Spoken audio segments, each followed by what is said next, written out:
बच्चों इस साल के बोर्ड एग्जाम के most important derivation and most important topic जिस पे आपको न्यूमेरिकल प्रैक्टिस करके जाना चाहिए वो मैं आपको बताने जा रहा हूं। आज मैं लेके आया हूं चैप्टर नंबर 1। मैं ऑलरेडी पूरे के पूरे 14 चैप्टर के सीरीज निकाल चुका हूं जिसमें आपको इंपॉर्टेंट टॉपिक और इंपॉर्टेंट डेरिवेशन हर एक चैप्टर का पता चलेगा एल से विज्ञान के चैनल पे। तो जाइए सब्सक्राइब करिए, अपने दोस्तों को शेयर करिए और जितना टॉपिक मैं बता रहा हूं उतना लिख लिख के प्रैक्टिस करना, हवा में प्रैक्टिस नहीं करना, लिख लिख के प्रैक्टिस करना है। इतना अगर आपने कर लिया मैं गारंटी लेता हूं आपके 90+ इजीली स्कोर हो जाएंगे। फिजिक्स में डरने वाली कोई बात ही नहीं होगी। देखो भाई साहब, तो मैं पहला बताने जा रहा हूँ चैप्टर नंबर 1 जो कि अपना इलेक्ट्रिक चार्ज एंड फील्ड वाला। उसमें सबसे पहला टॉपिक जो आना ही आना है वो है गॉस लॉ।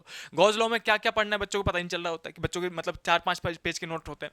तो मैं बताऊँ गॉस लॉ में देखो स्टेटमेंट सिक्योरिटी के लिए पढ़ लेना ताकि समझ में आए आगे क्या कहना चाह रहा है। स्टेटमेंट एक बार रीड कर लेना, ठीक है। स्टेटमेंट के बाद अगर मैं डेरिवेशन की बात करूँ तो बच्चों मैं सच्ची बताऊँ 3 डेरिवेशन है, रट देना इन तीनों को। पिछले साल का क्वेश्चन पेपर देखोगे तो इनमें से दो आया है, एक पे न्यूमेरिकल आया हुआ है, एक का डेरिवेशन आया हुआ है। तो 3 है। 3 कौन कौन से हैं? सबसे पहला तो लीनियर चार्ज डेंसिटी वाला, लाइन चार्ज वाला डेरिवेशन जिसमें आप ऐसा करके एक रॉड लेते हो, ऐसा करके सरफेस बनाते हो और इसकी वजह से इलेक्ट्रिक फील्ड निकालते हो, है ना। इलेक्ट्रिक फील्ड का फॉर्मूला अगर आपको याद हो तो लैम्डा अपॉन में 2 पाई आर एप्सिलॉन नॉट निकलता है। ये वाला फॉर्मूला आपको डिराइव करना आना चाहिए। दूसरा डेरिवेशन कौन सा बोलूंगा बच्चों? मैं प्लेन सीट वाला बोलूंगा। ऐसे करके आपने सीट लिया होगा, इसके अंदर एक सिलेंडर इधर से इधर आर पार कर दिया होगा और इलेक्ट्रिक फील्ड की डेरिवेशन निकाली होगी आपने जो कि सिग्मा अपॉन में 2 एप्सिलॉन नॉट निकलता है बच्चों। ये वाला डेरिवेशन भी करके जाना। ये हो गया 2 डेरिवेशन, एक और ये हो गया 2, है ना। तीसरा और लास्ट डेरिवेशन जो कि आ सकता है बच्चों आपके एग्जाम में वो है हॉलो स्फेयर का। हॉलो चार्ज स्फेयर मैं यहाँ पे लिख देता हूँ, हॉलो चार्ज्ड स्फेयर, जिसमें आप एक बार इनसाइड में निकालते हो, एक बार सरफेस पे, एक बार आउटसाइड में इलेक्ट्रिक फील्ड की वैल्यू निकालते हो बच्चों। ये 3 डेरिवेशन करके जाना, गॉस लॉ यहीं खत्म होता है। बच्चों को अंदाजा ही नहीं लग रहा होता, इसलिए मैंने आपको पूरा पूरा लिख लिख के बता दिया कि क्या क्या करना है। Line charge, plane charge sheet और हॉलो चार्ज स्फेयर, ये तीनों के डेरिवेशन फॉर्मूले याद रखने हैं। इन पे न्यूमेरिकल या फिर डेरिवेशन दोनों में से कुछ भी आ सकता है और एक स्टेटमेंट पढ़ लेना कि क्या कहता है गॉस लॉ। चलिए बच्चों, उसके बाद मूव करते हैं। अगला इंपॉर्टेंट टॉपिक जो इस चैप्टर में कवर करना है आपको वो है इलेक्ट्रिक फील्ड। और मैं सच्ची बता रहा हूँ, जितना मैं कह रहा हूँ लिख लिख के प्रैक्टिस कर लेना। जैसे आपने आज ये फर्स्ट चैप्टर का देखा तो फर्स्ट चैप्टर के 4-5 टॉपिक होंगे, मैक्सिमम कितने हो सकते हैं? 4-5। तो उसको लिख लिख के प्रैक्टिस कर लेना। डेरिवेशन पढ़ा, अब कॉपी बंद किया, लिख के देख लिया क्या मैं उसको लिख पा रहा हूँ। कोई गलती होगी वापस देख लिया, दोबारा लिख के देख लिया। 2 से 3 बार बैठ जाओगे ना ऐसे लिख लिख देख लोगे और मुश्किल से एक दिन का 2 से 3 घंटे जाएंगे मैक्सिमम रटने में। और नहीं रट रहे हो, थोड़ा कम याद कर रहे हो तो भाई साहब 1 घंटा 1.5 घंटे में निपट जाता है। और सिंस बोर्ड आ गया आपका तो बी फोकस, जी जान लगा दो, सब कुछ छोड़ छाड़ के पढ़ाई कर लो भाई साहब, है ना। ताकि जब बोर्ड के रिजल्ट आए ना 90+ चमके अपने में। देखो भाई साहब, इलेक्ट्रिक फील्ड की बात कर रहा था मैं बच्चों। तो इलेक्ट्रिक फील्ड में क्या क्या पढ़ना है आपको मैं बताऊं तो 3 चीजें करनी है आपको। पहले तो electric field due to point charge वाला formula, E is equal to में K Q by are square, ये वाला फॉर्मूला बच्चों, इस पर न्यूमेरिकल प्रैक्टिस करना है आपको। न्यूमेरिकल प्रैक्टिस करना है, 4 से 5 न्यूमेरिकल करना है।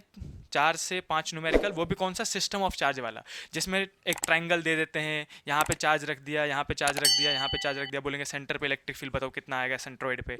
या फिर स्क्वायर रख दिया, वहाँ पे मल्टीपल चार्जेस रख दिए, कुछ प्लस के कुछ माइनस के ऐसे रख दिया और बोले सेंटर पे बताओ इलेक्ट्रिक फील्ड कितना होगा। तो इस टाइप के क्वेश्चन आपको प्रैक्टिस कर लेने चाहिए। पिछले साल भी आया हुआ है, उसके पिछले साल भी आया हुआ है। अब पहला तो ये हो गया कि फॉर्मूले पे न्यूमेरिकल प्रैक्टिस करना है। दूसरा डेरिवेशन की बात करो बच्चों, डेरिवेशन कौन सा? तो डेरिवेशन 2 ही है बच्चों। और देखो आपको हर टीचर बोलेगा सिक्योरिटी के लिए अगर आप चाहते हो कि 90+ पक्का स्कोर हो जाए तो उनके डेरिवेशन कर लेने चाहिए, ज़्यादा है नहीं। एक्सियल लाइन वाला जिसको हम एक्सिस ऑफ डाइपोल भी कहते हैं, एक्सिस ऑफ डाइपोल, जहाँ पे आप इलेक्ट्रिक फील्ड का फॉर्मूला निकालते हो डाइपोल पे। और दूसरा इक्वेटोरियल वाला होता है बच्चों, इक्वेटोरियल पे भी आपको इलेक्ट्रिक फील्ड निकालना पड़ता है। ये 2 डेरिवेशन है, अगर आपको आता है तो बहुत अच्छा, नोट्स हैं आप पलट के देख सकते हो, समझ जाओ। ना समझो तो मुझे कमेंट करके बताओ, मैं जौन सा डेरिवेशन आपको नहीं आएगा वो भी बताऊंगा 14 के 14 चैप्टर्स के। बिल्कुल चिंता नहीं करना, बोर्ड तक मैं आपके साथ हूँ, जितने हेल्प मैं कर सकता हूँ आपके इधर से पक्का करूँगा। देखो भाई साहब, 2 टॉपिक हो गए।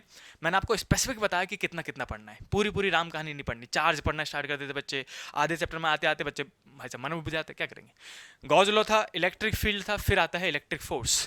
इलेक्ट्रिक फोर्स में बच्चों सिर्फ और सिर्फ न्यूमेरिकल प्रैक्टिस करने हैं और कुछ नहीं। न्यूमेरिकल प्रैक्टिस करने हैं। इसका न्यूमेरिकल 3 नंबर, 2 नंबर और 1 नंबर में आ सकता है, या ऐसा होगा 2 नंबर में एक आ गया फिर 1 नंबर में, या फिर 3 नंबर में एक आ गया, एक नंबर में। तो न्यूमेरिकल बनते हैं बच्चों, हर साल देखा गया। न्यूमेरिकल कितने फॉर्मूलों पे? 2 फॉर्मूले पे। पहला तो कूलम्स लॉ, कूलम्स लॉ का फॉर्मूला पढ़ा ही होगा आपने, जहाँ पे बहुत फेमस फॉर्मूला है, वो तो बचपन से पढ़ते आ रहे हो आप, के Q1 Q2 अपॉन में आर स्क्वायर, यहाँ पे के की जो वैल्यू होती है 1/4 पाई एप्सिलॉन नॉट होती है ना।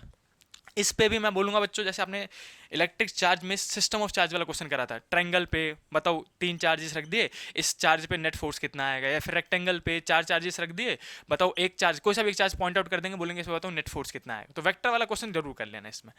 दूसरा फॉर्मूला वो है फोर्स इन मीडियम का बच्चों, force in medium, force in medium.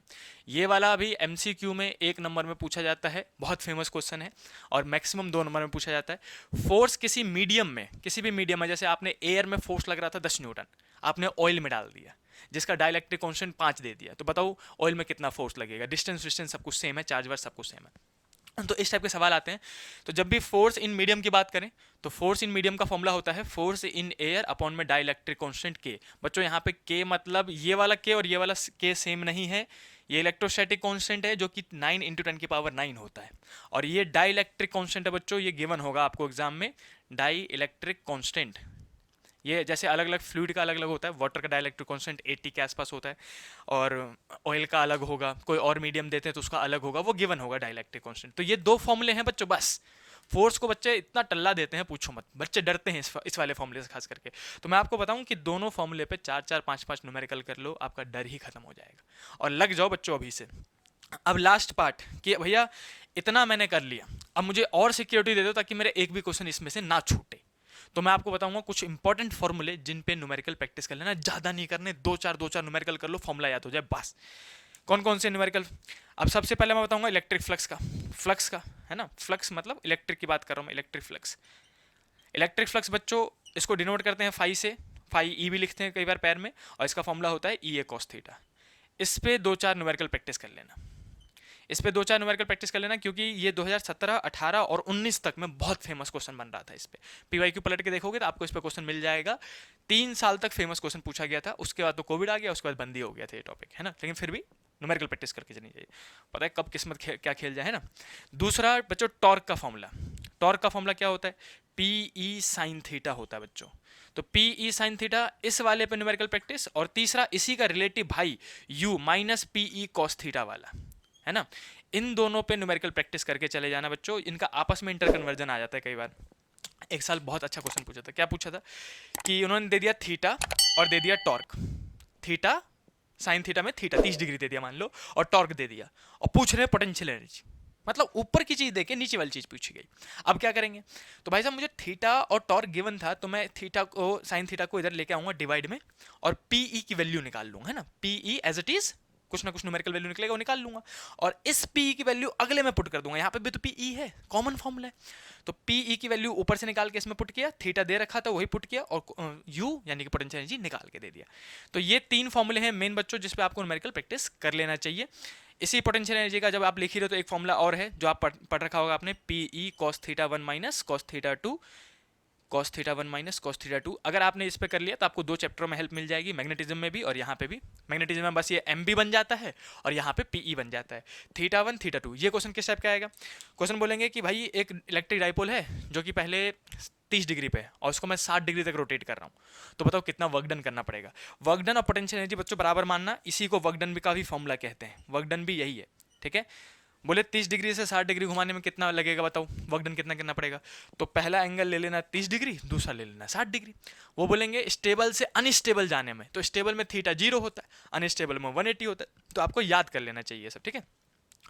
Maximum अगर आप देखो, अगर आपने जी जान ठान रखी है कि मुझे 90+, 95+ स्कोर करना है, तो जितना टॉपिक मैं बता रहा हूँ बच्चों उसको कॉपी पेन पे लिख लिख के रट दो। मैं गारंटी लेता हूं कि पेपर यहीं से आएगा। बहुत सारे एनालिसिस, पेपर एनालिसिस और एग्जाम एनालिसिस करने के बाद, सिलेबस एनालिसिस करने के बाद ये सारे टॉपिक मैं आपको बता रहा हूं। तो चाहो तो आप इसका जल्दी से स्क्रीनशॉट ले लो और जितना बताया गया है वो सारे डेरिवेशन लिख के रख लेना। बच्चों एग्जाम आपके सोचने के लिए नहीं होगा, मैं सच्ची बता रहा हूँ। बच्चों को लगता है कि वहाँ जाके हम कर लेंगे, एक बार पढ़ के देख लिया, ऐसा कुछ नहीं होगा बच्चों। आपने पहले से चीज़ें रट रखी है, इतना प्रिपेयर करके जाना। क्वेश्चन पेपर आया, देखा अच्छा ये लिखना है, धड़ाक धड़ाक लिखने लगे, फिर देखा ये लिखना है, ये लिखने लगे, क्योंकि फिर भी पेपर में 2-3 कैसे क्वेश्चन ऐसे होंगे जिसमें आपको दिमाग लगाना पड़ेगा। और सोचो रटी रटाई चीज़ों में आपको दिमाग लगाना पड़ रहा है, देख देख के याद कर सोच के लिखना पड़ रहा है, तो टाइम वेस्ट हो जाएगा। और फिर जो मेन 2-3 क्वेश्चन हैं जो खेलने वाले थे कि 95+ है कि 90+ है, यहाँ पे भी बहुत तगड़ा खेल होता है बच्चों। उस 2-3 क्वेश्चन में दिमाग लगाने के लिए आपके पास टाइम ही नहीं बचेगा, समझ रहे हो। तो यहाँ मिस्टेक हो जाती है बच्चों से। जो पॉसिबल है कि मैं रट के जा सकता हूँ भाई साहब, ये सर ने बोला इंपॉर्टेंट है तो ये इंपॉर्टेंट है, रट के चले जाओ।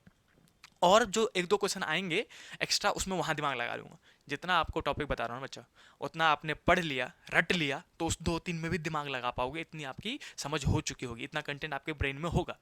लेकिन इनको नहीं रटा आपने, तो उन 2-3 में क्वेश्चन दिमाग लगाना थोड़ा मुश्किल भी होगा और टाइम भी नहीं बचेगा, समझ रहे हो। तो जितना टॉपिक मैं आपको बता रहा हूँ बच्चों, उतना टॉपिक आप रटते चले जाओ। एलसी विज्ञान के चैनल को शेयर करो अपने दोस्तों के साथ, और मिलते हैं नेक्स्ट वीडियो में नए टॉपिक के साथ, नए चैप्टर के साथ। तब तक के लिए बाय बाय।